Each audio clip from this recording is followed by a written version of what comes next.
लोकतंत्र में सत्ता बदलती रहती है, लेकिन संविधान नहीं बदलता। जब सत्ता और नागरिकों के अधिकार आमने सामने खड़े हो जाएं, तब आखिरी उम्मीद अदालत होती है। और इस बार अदालत ने ऐसी टिप्पणी कर दी जिसकी गूंज सिर्फ अदालत तक नहीं, बल्कि दिल्ली की सत्ता के गलियारों तक सुनाई दे रही है। अदालत ने कहा, क्या सभी नागरिकों को भारत सरकार का गुलाम बनाया जा रहा? इतना ही नहीं, अदालत ने पुलिस को भी दो टूक शब्दों में याद दिलाया कि पुलिस मुख्यमंत्री या प्रधानमंत्री की नौकर नहीं, जनता के सेवक है। नमस्कार, बहुत स्वागत है आपका। मैं हूं आपके साथ योगेश पांडे। एक तरफ सरकार कहती है कि कानून व्यवस्था बनाए रखना उसकी जिम्मेदारी है, दूसरी तरफ अदालत कह रही है कि सरकार का विरोध करना किसी भी नागरिक का संवैधानिक अधिकार है। यानी सवाल सिर्फ एक व्यक्ति का नहीं, सवाल उस लोकतंत्र का है जहां सरकार की आलोचना करने पर कार्रवाई हो जाए। और इसी वजह से बॉम्बे हाई कोर्ट का यह फैसला अब पूरे देश में चर्चा का विषय बन गया है। आखिर अदालत को इतनी कड़ी टिप्पणी क्यों करनी पड़ी? पूरा मामला क्या है वो भी आप जान लीजिए। दरअसल यह मामला socialist democratic party of India के महासचिव सईद अहमद अब्दुल वहीद चौधरी से जुड़ा है। पुलिस का आरोप था कि उन्होंने सीएए और ज्ञानवापी मस्जिद विवाद जैसे मुद्दों पर केंद्र सरकार के खिलाफ प्रदर्शन और धरने आयोजित किए। मुंबई पुलिस ने उनके खिलाफ दर्ज 5 एफआईआर का हवाला देते हुए उन्हें 1 साल के लिए जिला बदर करने का आदेश जारी कर दिया। यानी उन्हें उस इलाके से बाहर रहने का आदेश दिया गया। बाद में इस आदेश को वरिष्ठ पुलिस अधिकारियों और मंडलायुक्त ने भी बरकरार रखा। इसके बाद मामला बॉम्बे हाईकोर्ट पहुंच गया। सुनवाई के दौरान जस्टिस माधव जमदार ने सबसे पहले पुलिस से यही पूछा कि क्या केवल सरकार के फैसलों का विरोध करना किसी नागरिक को जिला बदर करने का आधार हो सकता है? इसके बाद अदालत की टिप्पणी और भी तीखी होती चली गई। अदालत ने कहा, यह क्या हो रहा है? क्या सभी नागरिकों को भारत सरकार का गुलाम बनाया जा रहा है? यानी अदालत यह जानना चाहती थी कि क्या लोकतंत्र में अब विरोध करने की भी अनुमति नहीं रहेगी।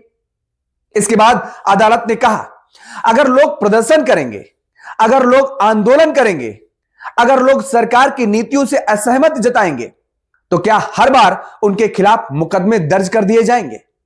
सुनवाई के दौरान अदालत ने सिर्फ आदेश पर सवाल नहीं उठाया, बल्कि पुलिस की भूमिका पर भी गंभीर टिप्पणी की है। जस्टिस जमदार ने कहा कि पुलिस मुख्यमंत्री या प्रधानमंत्री की नौकर नहीं है, पुलिस जनता की सेवक है। इसके साथ ही अदालत ने यहां तक कह दिया कि अधिकारियों पर भारी जुर्माना लगाने पर विचार किया जा रहा है। यह टिप्पणी इसलिए महत्वपूर्ण मानी जा रही है क्योंकि अदालत ने साफ संकेत दिया कि पुलिस का दायित्व सरकार की राजनीतिक इच्छाओं को लागू करना नहीं, बल्कि संविधान और कानून का पालन करना है। अदालत ने कहा कि संविधान हर नागरिक को अपनी बात रखने का अधिकार देता है, शांतिपूर्ण विरोध का अधिकार देता है, सम्मान के साथ जीवन जीने का अधिकार देता है। अगर कोई व्यक्ति सिर्फ सरकार की नीतियों का विरोध कर रहा है, तो उसे जिला बदर करना संविधान की भावना के खिलाफ है। इसी आधार पर हाईकोर्ट ने जिला बदर का आदेश रद्द कर दिया। और ऐसे में अब सवाल उठता है, क्या अदालत ने सिर्फ एक व्यक्ति को राहत दी है या फिर सरकारों को भी बड़ा संदेश दे दिया है? राजनीतिक विश्लेषकों का मानना है कि यह फैसला केवल एक केस तक सीमित नहीं है, यह उन सभी मामलों के लिए एक महत्वपूर्ण संदेश है जहां विरोध प्रदर्शन करने वालों पर कठोर प्रशासनिक कार्रवाई की जाती है। अदालत ने संकेत दिया है कि लोकतंत्र में सरकार और राष्ट्र एक चीज नहीं है। सरकार की आलोचना करना, सरकार की नीतियों का विरोध करना या किसी फैसले से असहमति रखना देश विरोधी नहीं माना जा सकता। हालांकि सरकार और पुलिस का तर्क यह रहता है कि यदि किसी प्रदर्शन से कानून व्यवस्था बिगड़ने की आशंका हो, हिंसा की संभावना हो या सार्वजनिक शांति भंग होने का खतरा हो, तो प्रशासन के पास कार्रवाई करने का अधिकार है। यानी प्रशासन का कहना होता है कि उसका उद्देश्य कानून व्यवस्था बनाए रखना है। लेकिन इस मामले में अदालत का कहना था कि उपलब्ध रिकॉर्ड के आधार पर केवल सरकार का विरोध करना जिला बदर जैसी कार्रवाई का पर्याप्त आधार नहीं बनता। दरअसल लोकतंत्र की सबसे बड़ी ताकत चुनाव नहीं, बल्कि असहमति की आजादी मानी जाती है। अगर जनता सवाल नहीं पूछेगी तो जवाबदेही कैसे तय होगी? अगर विरोध ही खत्म हो जाए तो लोकतंत्र और तानाशाही के बीच का फर्क धीरे धीरे खत्म होने लगता है। इसी सोच को भारतीय संविधान अभिव्यक्ति की स्वतंत्रता के रूप में संरक्षण देता है। हालांकि यह अधिकार पूर्ण नहीं है और सार्वजनिक व्यवस्था, सुरक्षा और अन्य संवैधानिक सीमाओं के अधीन है। बॉम्बे हाईकोर्ट का यह फैसला आने वाले समय में कई मामलों में उदाहरण बन सकता है। एक तरफ अदालत ने साफ कहा है कि केवल सरकार का विरोध करना किसी नागरिक को जिला बदर करने का आधार नहीं हो सकता है और यह सख्त टिप्पणी की गई है।